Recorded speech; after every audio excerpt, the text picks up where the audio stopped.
내가 아버지께로부터 너희에게 보낼 보혜사 곧 아버지께로부터 나오시는 진리의 성령이 오실 때에 그가 나를 증언하실 것이요. 아멘. 보혜사 성령이라는 제목으로 함께 말씀을 나누겠습니다. 저녁 때 돌아갈 집이 있다는 것, 힘들 때 마음속으로 생각할 사람이 있다는 것, 외로울 때 혼자서 부를 노래가 있다는 것. 나태주 시인의 행복이라는 시입니다. 시인이 이야기하는 행복은 집이 있어서, 사람이 있어서, 노래가 있어서 행복한 것이 아니라 저녁 때, 힘들 때, 외로울 때, 돌아갈 집, 마음속으로 생각할 사람, 혼자서 부를 노래가 있어서 행복하다는 것입니다. 때론 밤늦은 시간, 거리와 들판을 헤매어 본 사람이 내게는 돌아갈 집이 있다는 것을 깨달았을 때 행복하다는 것입니다. 사람들에게 치여 지치고 힘들어 본 사람이 그래도 자신에게는 마음속으로 생각할 사람이 있어 그를 통해 아직 사람들에게 희망을 품을 만하다는 것을 아는 사람이 행복하다는 것입니다. 차가운 시선을 받으며 혼자 내동댕이 쳐진 경험이 있는 사람이 그 아픔을 혼자 노래로 부르며 세상을 향해 노래할 때 행복하다는 것입니다. 행복은 고통 속에서, 절망과 외로움 속에서, 그리움으로 꽃으로 노래로 사람들에게 찾아옵니다. 예수 믿고 고생 끝, 행복 시작이면 얼마나 좋겠습니까? 현실은 그렇지 않습니다. 오히려 예수 믿어서 겪는 고난이 있습니다. 누가복음 21장 17절을 보면 너희가 내 이름으로 말미암아 모든 사람에게 미움을 받을 것이라 말씀합니다. 그런 점에서 기독교의 역사, 교회의 역사는 고난의 역사요, 순교의 역사입니다.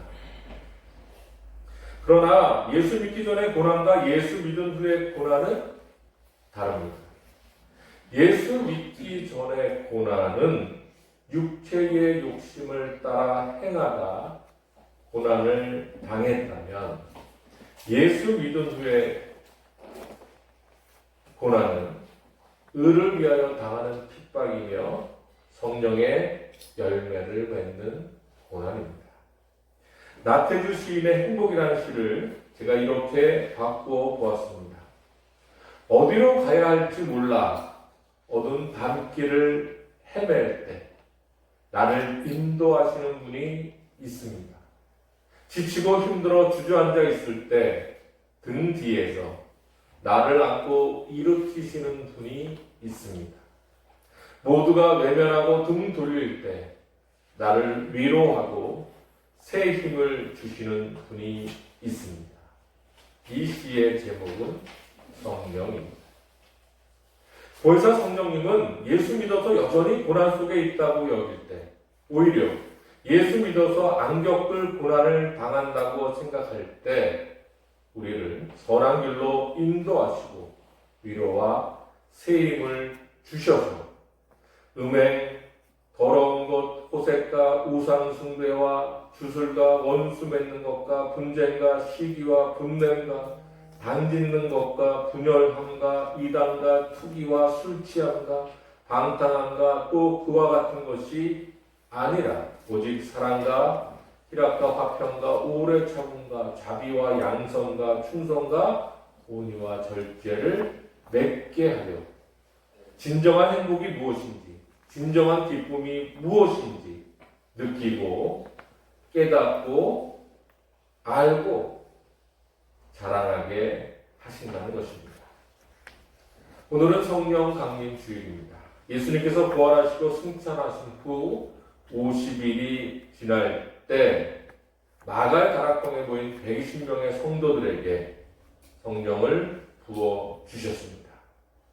두려움에 떨던 그들이, 갈 길을 몰라 방황하던 그들이, 때론 의심으로 서로를 바라보며 믿지 못하던 그들이 성령의 도우심으로 하나 되어 담대히 복음을 전하고 주님의 몸된 교회의 출발을 알린 날입니다. 그래서 매년 교회는 부활절 후 50일을 지켜 성령 강림 주일로 보내고 있습니다.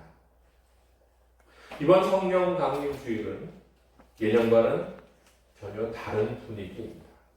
마가의 다락방의 110명의 성도들처럼 다 같이 한 곳에 모여 성령의 강림을 사모하는 것이 아니라 마스크를 쓰고 거리 두기로 예배를 드리고 있습니다.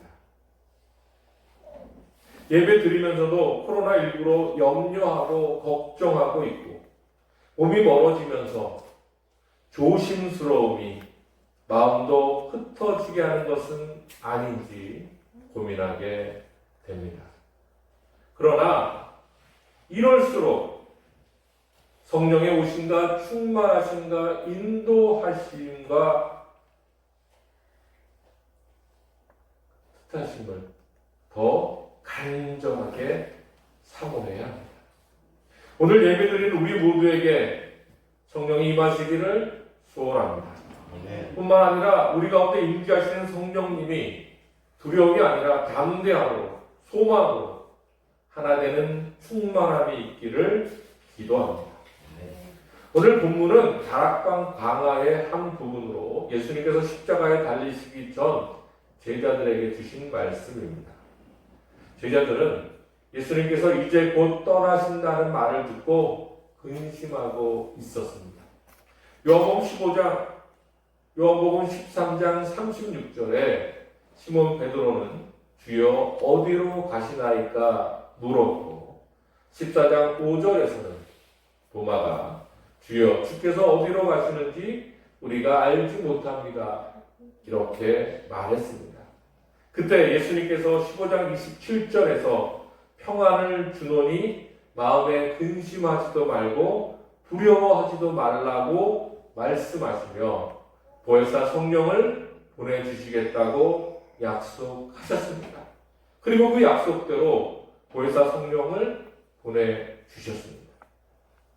누가복음 8장 22절 이하를 보면 예수님께서 제자들과 함께 배에 오르사 호수 저편으로 건너가시는데 마침 광풍이 불어 배에 물이 가득해 위태한 지경에 빠집니다.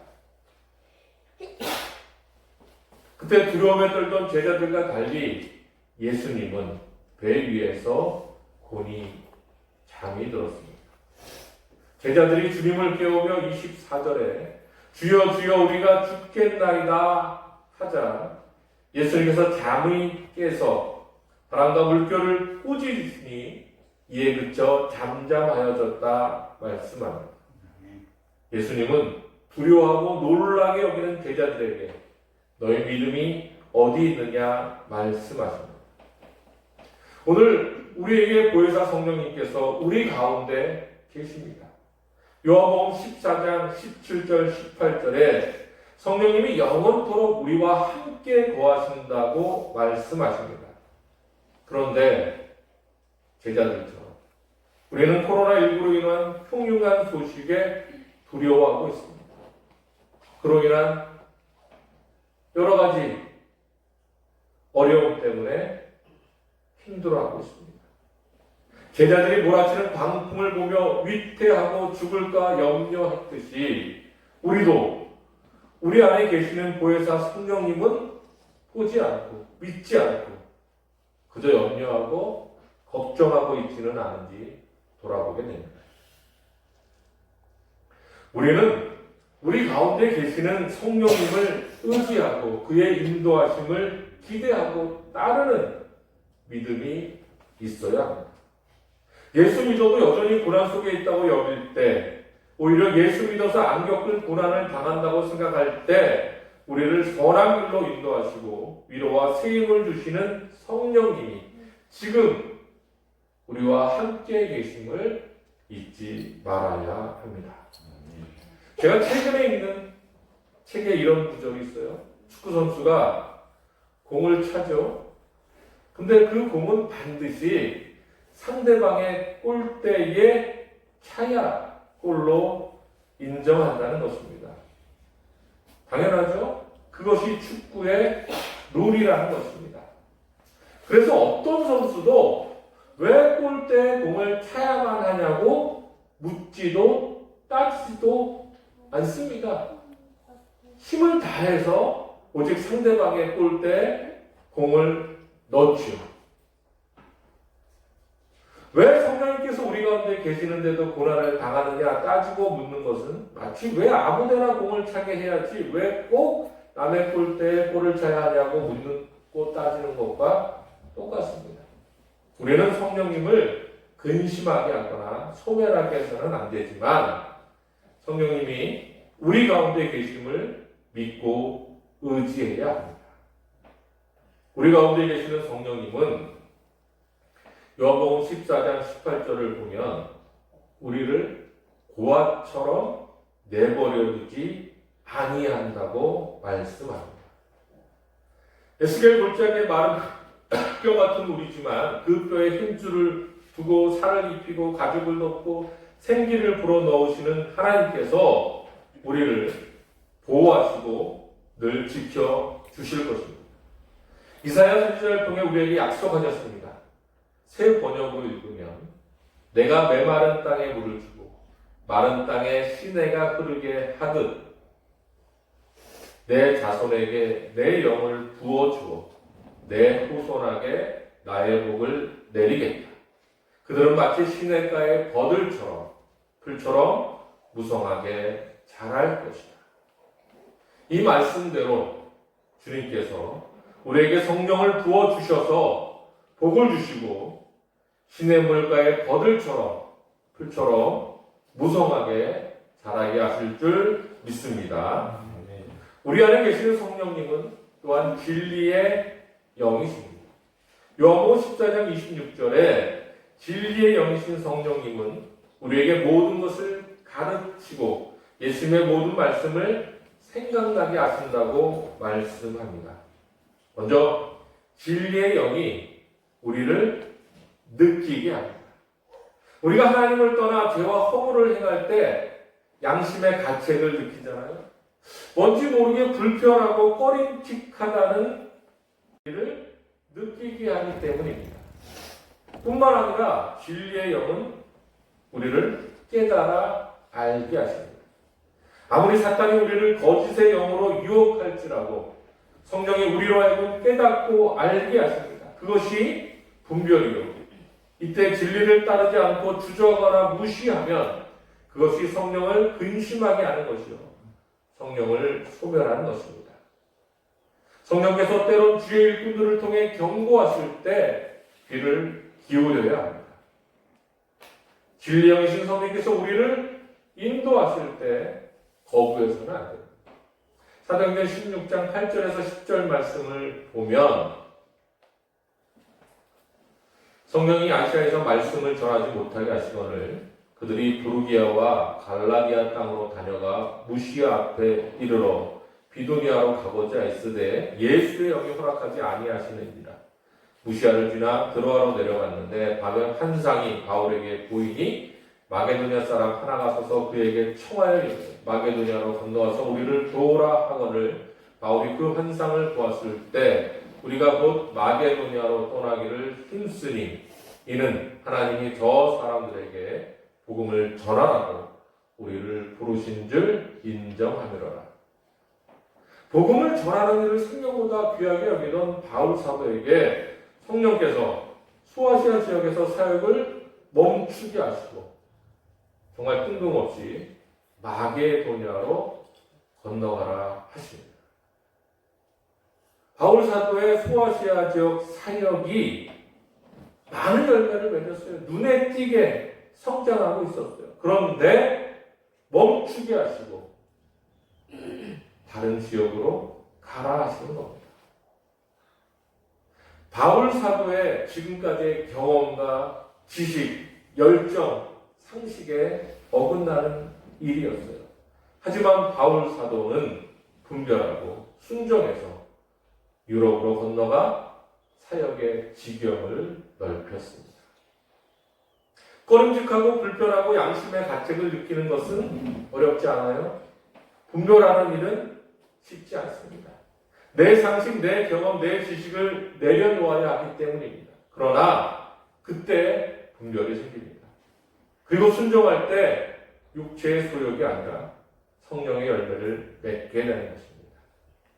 진리의 영이신 성령님께서 우리로 하여금 느끼게 하시고 깨달아 알게 하실 때 순종하는 저와 여러분이 되시기를 기도합니다. 마지막으로 진리의 영이신 성령께서 우리에게 다양한 은사와 달란트를 주시고 그 은사와 달란트대로 섬기게 하십니다. 그리고 은사와 달란트를 주실 때는 물질도 시간도 건강도 함께 주셔서 사역을 감당하게 하십니다. 그런데 물질과 시간과 건강을 함께 주실 때 그것만 복으로 여기고 은사와 달란트를 수고와 짐으로 여기면 물질도 시간도 건강도 한순간에 흩어집니다. 그러니 복을 복으로 여기는 저와 여러분이 되시기를 부탁드립니다. 설교를 마치겠습니다. 여느 때와 달리 어쩌면 참 쓸쓸한 성령 강림주의이지요.